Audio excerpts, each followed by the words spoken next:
Friends, ಈ reading ನಿಮಗೆ ಅನ್ವಯಿಸಿದರೆ ಅಥವಾ ರೆಸೋನೇಟ್ ಆದರೆ ಮಾತ್ರ ತೊಗೊಳ್ಳಿ, ಇಲ್ಲಾಂದರೆ ಬಿಟ್ಬಿಡಿ. ಕಾರ್ಡ್ಸ್ನ ಶಫಲ್ ಮಾಡಿದಾಗೆ ನನಗೆ first card queen of pentacles ಬಂದಿದೆ. ಯಾವಾಗಲೂ ಹೇಳೋ ಹಾಗೆ first card is A strongest card ಅಂತ. ಕ್ವೀನ್ ಆಫ್ ಪೆಂಟಿಕಲ್ಸ್ ಬಂದಿರೋದ್ರಿಂದ ತುಂಬ ಹಣದ ಬಗ್ಗೆ ಯೋಚನೆ ಇದೆ. ಸೊ ನಿಮ್ಗೇನಾದರೂ ಮ್ಯಾಟರ್ ಆಗುತ್ತೆ ಒಂದು ವಿಷಯ ಅಂದರೆ ಅದು ಕೆಲಸದ ವಿಷಯ ಅಂತ ಅನಿಸುತ್ತೆ, ಸ್ಟೆಬಿಲಿಟಿ ಅಂತ ಅನಿಸುತ್ತೆ, ಬೀಯಿಂಗ್ ರೆಸ್ಪಾನ್ಸಿಬಲ್ ಪರ್ಸನ್ ಅಂತ ಅನಿಸುತ್ತೆ. ತುಂಬ ರೆಸ್ಪಾನ್ಸಿಬಿಲಿಟೀಸ್ನ ತೊಗೊಳ್ತಾ ಇದ್ದೀರಾ ನೀವು ಅಥವಾ ನೀವು ಕನೆಕ್ಟ್ ಆಗಿರೋ ಪಾರ್ಟ್ನರು. ಟೈಮ್ ಟು ಮ್ಯಾನೇಜ್ ಅಂತ ಹೇಳುತ್ತೆ. ಎಲ್ಲನೂ ಹೇಗೆ ಮ್ಯಾನೇಜ್ ಮಾಡ್ಕೊಂಡು ಹೋಗ್ತೀರಾ ಅನ್ನೋದ್ರ ಬಗ್ಗೆ. ಮೇ ಬಿ ನೀವು ಕನೆಕ್ಟ್ ಆಗಿರೋ ವ್ಯಕ್ತಿ ಅಥವಾ ನಿಮ್ಮ ಹಸ್ಬೆಂಡು, ವೈಫು, ಮೇ ಬಿ ಸಿಂಹರಾಶಿಯವರು ಇರ್ಬೋದು. ಕ್ವೀನ್ ಆಫ್ ಪೆಂಟಿಕಲ್ಸ್ ಸರ್ಟನ್ ಆರ್ಡರ್ಸ್ನ ಅಂತ ಹೇಳ್ಬೋದು. ಕೆಲವೊಂದು ಬಿಸ್ನೆಸ್ ಮಾಡ್ತಾಯಿದ್ರೆ ಕೆಲವು ಗೋಲ್ಸ್ನ ರೀಚ್ ಆಗಬೇಕು, ಡೆಡ್ಲೈನ್ ಮುಗಿಯೋದ್ರೊಳಗೆ ವರ್ಕ್ನ ಕಂಪ್ಲೀಟ್ ಮಾಡಬೇಕು. ಸೊ ತುಂಬ everything is taken care of ಅಂತ ಅನಿಸುತ್ತೆ. ಎಲ್ಲನೂ ಮ್ಯಾನೇಜ್ ಮಾಡ್ತಾ ಇದ್ದೀರಾ ನೀವು. ಸೊ ಮೇ ಬಿ ಕೆಲವ್ರಿಗಿದು ಹೊಸದಾಗಿ ಯೂಶ್ವಲಿ ಏನಾದರೂ ಇನ್ವೆಸ್ಟ್ಮೆಂಟ್ ಮಾಡ್ತಾ ಇದ್ರು ಕೂಡ ಕ್ವೀನ್ ಆಫ್ ಪೆಂಟಿಕಲ್ಸ್ ಕಾರ್ಡ್ ಬಂದಿರುತ್ತೆ. ಯಾವುದ್ರ ಮೇಲಾದರೂ ಇನ್ವೆಸ್ಟ್ಮೆಂಟ್, ನಿಮ್ಮ ವೈಫು ನಿಮ್ಮ ಪಾರ್ಟ್ನರ್ಗೋಸ್ಕರನೋ ಏನಾದರೂ ಶಾಪಿಂಗ್ ಮಾಡ್ತಾಯಿದ್ರೆ, ಗಿಪ್ಪರ್ಟಿ ತೊಗೊಳ್ತಾ ಇದ್ರು ಕೂಡ ಈ ಕಾರ್ಡ್ ಬಂದಿರುತ್ತೆ. ಸೆಕೆಂಡ್ ಕಾರ್ಡ್ ನನಗೆ ಹ್ಯಾಂಗ್ ಮ್ಯಾನ್ ಬಂದಿದೆ. ಸೊ ಕೆಲವೊಮ್ಮೆ ಜಸ್ಟ್ ವೇಟ್ ಅಂತ ಹೇಳುತ್ತೆ. ಮೇ ಬಿ ಏನಾದರೂ ತೊಗೊಳ್ಬೇಕು ಅಂತ ಅಂದ್ಕೊಂಡಿದ್ರೆ, ಯಾರಿಗೋಸ್ಕರನಾದರೂ ಪರ್ಚೇಸ್ ಮಾಡ್ಕೊಳ್ತಾ ಇರ್ಬೋದು, ಎಲ್ಲಾದರೂ ಏನಾದರೂ ಇನ್ವೆಸ್ಟ್ ಮಾಡ್ತಾ ಇದ್ರು ಕೂಡ ಸೆಕೆಂಡ್ ಕಾರ್ಡ್ ಹ್ಯಾಂಗ್ ಮ್ಯಾನ್ ಬಂದಿರೋದು ವೇಟ್ ಅಂತ ಹೇಳ್ತಾ ಇದೆ ಕಾರ್ಡು. ಸ್ವಲ್ಪ ವಿಚಾರಿಸಿ ಅದ್ರ ಬಗ್ಗೆ ಪೇಪರ್ಸ್ನ, ಡಾಕ್ಯುಮೆಂಟ್ಸ್ನ ವೆರಿಫೈ ಚೆನ್ನಾಗಿ ಮಾಡಿಕೊಂಡು ಮುಂದುವರಿರಿ ಅಂತ ಹೇಳ್ಬೋದು. ಟೂ ಬ್ಯುಸಿ ಅಂತ ಅನಿಸುತ್ತೆ. ಸೊ ಮೇ ಬಿ ನಿಮ್ಮ ಪಾರ್ಟ್ನರ್ ನಿಮ್ಮ ಥರನೇ ಇರ್ಬೋದು. ಮಿರರಿಂಗ್ ಆಫ್ ಈಚ್ ಅದರ್ ಅಂತ ಹೇಳ್ತೀವಿ. ನೀವು ಹೇಗಿದ್ದೀರೋ ಆ ಪರ್ಸನು ಕೂಡ ಹಾಗೇ ಇದ್ದಾರೆ ಅಂತ ಹೇಳ್ಬೋದು. ನೀವು ನಿಮ್ಮ ಕೆಲಸ ಮತ್ತು ಹಣದ ಬಗ್ಗೆ ತುಂಬ ಯೋಚನೆ ಮಾಡ್ತೀರಾ, ಕೆರಿಯರ್ ಆ್ಯಂಡ್ ಮನಿ ಬಗ್ಗೆ. ಸೊ ಅದರ್ ಪರ್ಸನ್ನು ಆ ಥರನೇ ಇರೋ ಪರ್ಸನ್ ಜೊತೆ ನೀವು ಕನೆಕ್ಟ್ ಆಗಿದ್ದೀರಾ ಕೆಲವರು. ಸೊ ಮೇ ಬಿ ಮನೆ ತೊಗೊಳ್ಬೇಕು ಅಂತ ಡಿಸೈಡ್ ಮಾಡಿದ್ದೀರಾ, ಅಥವಾ ರೀಪ್ಲೇಸ್ ಮಾಡಬೇಕು ಕಾರು ಅಥವಾ ವೆಹಿಕಲ್ಸ್ನ, ಇದನ್ನು ಎಕ್ಸ್ಚೇಂಜ್ ಮಾಡಿ ಬೇರೆ ತೊಗೊಳ್ಬೇಕು, ಇದು ಹಳೇದಾಯಿತು. ಕೆಲವ್ರಿಗೆ difficulty to meet eye to eye ಅಂತ ಕಾರ್ಡ್ ಹೇಳುತ್ತೆ. ನೀವು ಕನೆಕ್ಟ್ ಆಗಿರೋ ಪರ್ಸನ್ನ ಅಥವಾ ಕನೆಕ್ಟ್ ಆಗಬೇಕು ಅಂತ ಅಂದ್ಕೊಂಡಿರೋ ಪರ್ಸನ್ ಕೂಡ ಕಣ್ಣಲ್ಲಿ ಕಣ್ಣಿಟ್ಟು ನೋಡೋಕೆ ಆಗ್ತಾ ಇಲ್ಲ ನಿಮಗೂ ಅಥವಾ ಅದರ್ ಪರ್ಸನ್ಗೂ ಅಂತ ಅನಿಸುತ್ತೆ. ಸೊ ಕೆಲವ್ರಿಗೆ ನೀವು ವೇಟ್ ಮಾಡು ಅಂತ ಹೇಳ್ತಾ ಇದ್ದೀರಾ ನೀವು ಅಥವಾ ಅದರ್ ಪರ್ಸನು. ಸೊ ಅವರಿಗೆ ಸೀರಿಯಸ್ ರಿಲೇಷನ್ಶಿಪ್ ಬೇಕಾಗಿದೆ, ಬಟ್ ನೀವು ಯಾವುದೇ ಡಿಸಿಷನ್ನ ಹೇಳ್ತಾ ಇಲ್ಲ ನೀವು ಅಥವಾ ಅದರ್ ಪರ್ಸನ್ನು. ಯಾವಾಗಲೂ ಅವ್ರನ್ನ ವೇಟ್ ಮಾಡು ಅಂತಲೇ ಹೇಳ್ತಾ ಇದ್ದೀರಾ. ಸೊ ತುಂಬ ಅವ್ರಿಗೆ ಗೊತ್ತಾಗ್ತಾ ಇಲ್ಲ ಲೈಫಲ್ಲಿ ಏನು ಆಗ್ತಾ ಇದೆ ಅಂತ. ಹ್ಯಾಂಗ್ ಮ್ಯಾನ್ ಇರೋದ್ರಿಂದ ತುಂಬ ದಿ ಕ್ಯಾಂಟ್ ಹ್ಯಾಂಡಲ್ ಅಂತ ಹೇಳ್ಬೋದು. ಕೆಲವು ವಿಷಯಗಳನ್ನ ಅವ್ರಿಗೆ ಮ್ಯಾನೇಜ್ ಮಾಡೋಕ್ಕಾಗ್ತಾ ಇಲ್ಲ. ಸೊ ಯಾರೂ ಮೂವ್ ಮಾಡೋಕ್ಕೆ ರೆಡಿ ಇಲ್ಲ, ನೀವಾಗಿರ್ಬೋದು ಅಥವಾ ಅದರ್ ಪರ್ಸನ್ನು. ಈ ಥರ ಹೇಳ್ತಾ ಇದ್ದೀನಿ ಅಂತ ತಪ್ಪು ತಿಳ್ಕೊಳ್ಬೇಡಿ, ನಿಮ್ಮ ಮನಸ್ಸಲ್ಲಿ ಏನಿದೆ ಅಂತ. ಸೊ ಕಾರ್ಡಲ್ಲಿ ಕೂಡ ನನಗೆ ಅರ್ಥ ಆಗ್ತಾ ಇಲ್ಲ. ಸೊ ಯಾವುದೇ ಡಿಸಿಷನ್ನ ತೊಗೊಳ್ಳೋಕ್ಕೆ ನೀವು ರೆಡಿ ಇಲ್ವೋ ಅಥವಾ ನೀವು ಕನೆಕ್ಟ್ ಆಗಿರೋ ಪರ್ಸನ್ ರೆಡಿ ಇಲ್ವೋ. ಮೇ ಬಿ ಥರ್ಡ್ ಕಾರ್ಡ್ ನನಗೆ 10 ಆಫ್ ವಾಂಡ್ಸ್ ಬಂದಿದೆ. ತುಂಬ ರೆಸ್ಪಾನ್ಸಿಬಿಲಿಟೀಸ್ ಇರ್ಬೋದು, ಇಲ್ಲ ಅಂತ ಹೇಳಲ್ಲ ನಾನು. ನಿಮಗಿದೆಯೋ ತುಂಬ ಮನೆ ಜವಾಬ್ದಾರಿ ಎಲ್ಲ ಇದೆಯೋ, ಅಥವಾ ಮನೆಯಲ್ಲಿ ಇರೋ ಸಿಬ್ಲಿಂಗ್ಸ್ನ ಸೆಟಲ್ ಮಾಡಬೇಕು, ತುಂಬ ತೊಂದರೆಗಳಿರ್ಬೋದು, ಅಥವಾ ಅದರ್ ಪರ್ಸನ್ಗಿರ್ಬೋದು, ಎಲ್ಲ ಸರಿ. ಬಟ್ ಎಷ್ಟು ಅಂತ ವೇಟ್ ಮಾಡಬೇಕು ಅದರ್ ಪರ್ಸನ್. ಅವ್ರ ಮನೆಯಲ್ಲೂ ಕೂಡ ಕೆಲವು ತೊಂದರೆ ತಾಪತ್ರೆಗಳಿರುತ್ತೆ, ಫ್ಯಾಮ್ಲಿ ಕಡೆಯಿಂದ ಪ್ರೆಷರ್ ಇರುತ್ತೆ ಅವ್ರಿಗೂ ಕೂಡ.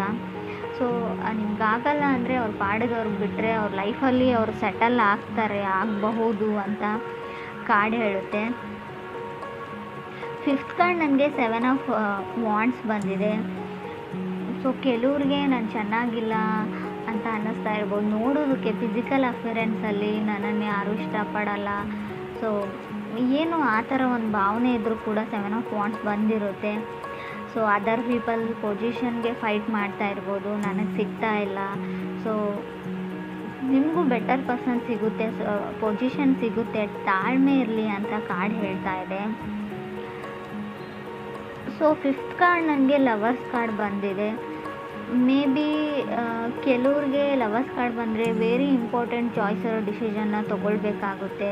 ಸೊ ಯೂನಿಯನ್ನ ಹೇಳುತ್ತೆ. ಕೆಲವೊಮ್ಮೆ ಲವರ್ಸ್ ಕಾರ್ಡ್ ನಿಮ್ಮ ಎಕ್ಸ್ ಕಮ್ಬ್ಯಾಕ್ ಆಗೋದನ್ನು ಕೂಡ ರೀಪ್ರೆಸೆಂಟ್ ಮಾಡುತ್ತೆ, ಅಥವಾ ನೀವು ಒಂದು ರೀಕನೆಕ್ಟ್ ಆಗಬೇಕು ಅನ್ನೋ ಒಂದು ಮಿಷನ್ನಲ್ಲಿ, ಸೊ ಪರ್ಪೋಸಲ್ಲಿ ಮೂವ್ ಆಗ್ತೀರಾ, ಸೊ ಕಾರ್ಡ್ ಡೌನ್ ಮಾಡ್ತೀರಾ ಆ ವ್ಯಕ್ತಿ ಮುಂದೆ ಅಂತ ಹೇಳ್ಬೋದು. ಸೋಲ್ತೀರಾ, ಎಲ್ಲದಕ್ಕೂ ರೆಡಿ ಅಂತ ಹೇಳ್ತೀರಾ, ಎಸ್ ಅಂತ ಹೇಳ್ತೀರಾ ಅಂತ ಕೂಡ ಕಾರ್ಡ್ ಹೇಳ್ತಾ ಇದೆ. 6th ಕಾರ್ಡ್ ನನಗೆ ಎಂಪ್ರರ್ ಬಂದಿದೆ. ಎಂಪ್ರರ್ ಓನ್ ಯುವರ್ ಪವರ್ ಅಂತ ಹೇಳುತ್ತೆ. ನೀವು ನಿಮ್ಮ ಪಾರ್ಟ್ನರ್ಗೋಸ್ಕರ ಗಿಫ್ಟ್ನ ಬೈ ಮಾಡ್ತಿದ್ದೀರೋ, ಆಲ್ರೆಡಿ ಆ ಗಿಫ್ಟ್ನ ಅವರಿಗೆ ಪ್ರೆಸೆಂಟ್ ಮಾಡಿರ್ಬೋದು, ಅಥವಾ ಅದರ್ ಪರ್ಸನ್ ನಿಮಗೋಸ್ಕರ ಏನಾದರೂ ಮಾಡ್ತಾ ಇರ್ಬೋದು ಅಂತ ಕೂಡ ಕಾರ್ಡ್ ಹೇಳ್ತಾ ಇದೆ. ಸೊ ಕೆಲವ್ರಿಗೆ ಯಾರಿಗಾದ್ರೂ ನೀವು ಸಾರಿ ಕೇಳಬೇಕು, ಅಪಾಲಜಿ ಕೇಳಬೇಕು ಅಂತ ಅಂದ್ಕೊಂಡಿದ್ರು ಕೂಡ ಎಂಪ್ರರ್ ಯಾವ ಥರ ಅಂದರೆ ನೀವು ಸಾರಿ ಕೇಳೋ ಅವಶ್ಯಕತೆ ಇಲ್ಲ, ನೀವು ಮಾಡಿದ ಸರಿಯಾಗೇ ಇದೆ ಅಂತ ಕಾರ್ಡ್ ಹೇಳುತ್ತೆ. ಮೇ ಬಿ ಇದು ಕೆಲವ್ರಿಗೆ ಮಾತ್ರ ಅನ್ವಯಿಸುತ್ತೆ ಫ್ರೆಂಡ್ಸ್, ಎಲ್ರಿಗೂ ಅಲ್ಲ. ನಾನು ಹೇಳ್ತಾ ಇರೋದನ್ನು ತಪ್ಪಾಗಿ ತಿಳ್ಕೊಳ್ಬೇಡಿ, ನಾನು ಏನೇ ಮಾಡಿದರೂ ಸರಿಯಾಗಿ ಮಾಡ್ತೀನಿ ಅಂತ. ಕೆಲವ್ರಿಗೆ ಯಾರಿಗಾದ್ರೂ ನೀವು ಕ್ಷಮೆ ಕೇಳಬೇಕು ಅಂತ ಅಂದ್ಕೊಂಡಿದ್ರೆ ನಾಟ್ ಗುಡ್ ಅಂತ ಕಾರ್ಡ್ ಹೇಳುತ್ತೆ. ಸೊ ನಿಮಗೆ ನೀವು ಟ್ರೂ ಟು ಯುವರ್ ಸೆಲ್ಫ್ ಅಂತ ಕಾರ್ಡ್ ಹೇಳುತ್ತೆ. ನಿಮಗೆ ನೀವು ಆತ್ಮಸಾಕ್ಷಿಯಿಂದ ಏನಾದರೂ ಮಾಡ್ತಾ ಇದ್ದರೆ, ನೀವು ಆತ್ಮವಂಚನೆ ಮಾಡ್ಕೊಳ್ತಾ ಇಲ್ಲ ಅಂದರೆ, ನಿಮಗೆ ನೀವು ಮಾಡ್ತಾ ಇರೋದು ಸರಿಯಾಗಿದೆ ಅಂತ ಅನಿಸಿದರೆ ಖಂಡಿತವಾಗ್ಲೂ ಅದನ್ನು ಮಾಡಿ. ನೀವು ಸುಮ್ಮನೆ ಯಾರೋ ಹೇಳಿದ್ರು ಅಂತ ಯಾರಿಗೋ ಅಪಾಲಜಿ ಕೇಳುವಂಥ ಅವಶ್ಯಕತೆ ಇಲ್ಲ. ನೀವು ತಪ್ಪಿಲ್ಲ ಅಂತ ನಿಮ್ಗೆ ಗೊತ್ತಿದ್ದರೆ, 100% ಶೋರ್ ಇದ್ದರೆ ಖಂಡಿತ ಅದರ ಅವಶ್ಯಕತೆ ಇಲ್ಲ ಅಂತ ಕಾರ್ಡ್ ಹೇಳುತ್ತೆ.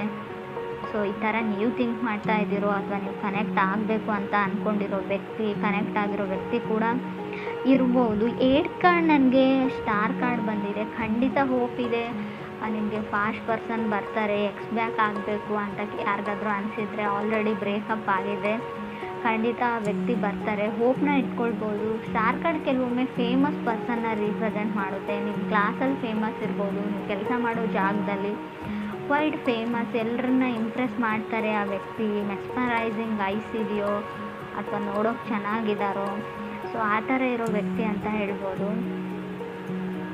ಸೊ ಅದಕ್ಕೆ ನಿಮ್ಗೆ ಅನ್ನಿಸ್ತಾ ಇರ್ಬೋದು, ನಾನು ನೋಡೋಕೆ ಚೆನ್ನಾಗಿಲ್ಲ, ಅವ್ರು ನನ್ನನ್ನು ಆ್ಯಕ್ಸೆಪ್ಟ್ ಮಾಡ್ಕೊಳ್ತಾರ, ನಾನು ಹೋಗಿ ಪ್ರಪೋಸ್ ಮಾಡಿದ್ರು ಅಂತ.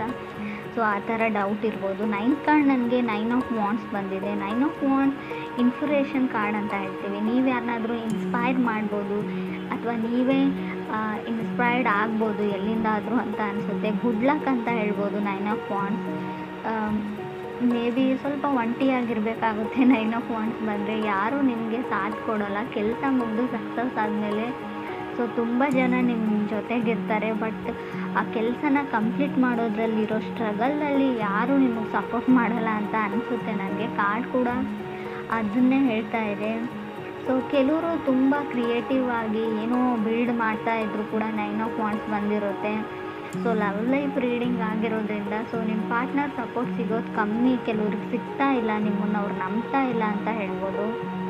ಸೊ ಮೇ ಬಿ ಅಫಿಷಿಯಲಿ ಅವ್ರಿಗೇನೋ ಬೇಕಾಗಿದೆ, ಅಫಿಷಿಯಲಿ ಅವ್ರು ನೀವು ಮದುವೆ ಆಗಬೇಕು, ಅಥವಾ ಅಲ್ಲಿವರೆಗೂ ಅವ್ರಿಗೆ ನಂಬಿಕೆ ಬರಲ್ಲ, ನೀವೇನೇ ಹೇಳಿದ್ರು ಅವ್ರು ನಂಬ್ತಾ ಇಲ್ಲ ಅಂತ ಹೇಳ್ಬೋದು. 10th ಕಾರ್ಡ್ ನನಗೆ ಹರ್ಮೆಟ್ ಕಾರ್ಡ್ ಬಂದಿದೆ. ಸೊ ತುಂಬ ಟ್ರಸ್ಟ್ ಇಶ್ಯೂಸ್ ಇದೆ ಅಂತ ಹೇಳ್ಬೋದು. ನಂಬಿಕೆ ಪ್ರಶ್ನೆ, ನಿಮ್ಮನ್ನು ನಂಬೋಕ್ಕಾಗ್ತಾ ಇಲ್ಲ, ನಿಮ್ಮನ್ನು ನಂಬೋದಾ, ನಾನು ನಿಮಗೋಸ್ಕರ ವೇಟ್ ಮಾಡ್ಬೋದಾ ಅನ್ನೋ ಥಾಟ್ ಎಲ್ಲ ಬರ್ತಾ ಇದೆ ಅವ್ರಿಗೆ.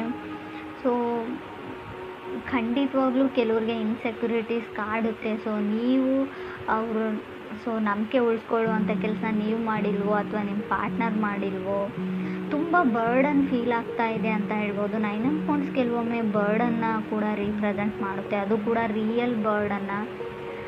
ಸೊ ಇನ್ನೇನು ಆ ವ್ಯಕ್ತಿ ಮನಸ್ಸನ್ನ ನೀವು ಪರಿವರ್ತನೆ ಮಾಡಿರ್ತೀರಾ, ಕನ್ವಿನ್ಸ್ ಮಾಡಿರ್ತೀರಾ ಅಪಾಲಜಿ ಕೇಳಿ. ಸೊ ಸಡನ್ನಾಗಿ ಅವ್ರು ನೀವು ಹಾಕಿರೋ ಎಫರ್ಟ್ಸ್ನೆಲ್ಲ ಬಿಟ್ಬಿಟ್ಟು ಮತ್ತೆ ಹಳೇ ಹರ್ಟ್ ಕಡೆ ಹೋಗಿಬಿಡ್ತಾರೆ. ನೀವು ಹಾಗೆ ಹೇಳಿದ್ರಿ ನನಗೆ, ಹೀಗೆ ಮಾಡಿದ್ರಿ ನನಗೆ. ಸೊ ಅದು ಹಳೇದನ್ನು ಅವ್ರು ಬಿಡ್ತಾ ಇಲ್ಲ. ನೀವು ಹೊಸದಾಗಿ ಏನೇ ಎಫರ್ಟ್ ಹಾಕಿದ್ರು ಕೂಡ, ಏನೇ ಟ್ರೈ ಮಾಡಿದರೂ ಕೂಡ ಅವ್ರ ಮನಸ್ಸು ಆ ಕಡೆನೇ ಹೋಗುತ್ತೆ, ಫಾಸ್ಟ್ ಕಡೆಗೆ ಅಂತ ಹೇಳ್ಬೋದು. ಸೊ ಮೇ ಬಿ ಸೊ ಅವ್ರಿಗೇನೋ ಗೊತ್ತಿಲ್ಲ, ಇನ್ಸೆಕ್ಯೂರಿಟೀಸ್ ಇದೆ, ಅವ್ರು ನಿಮ್ಮನ್ನು ನಂಬೋಕ್ಕಾಗ್ತಾ ಇಲ್ಲ.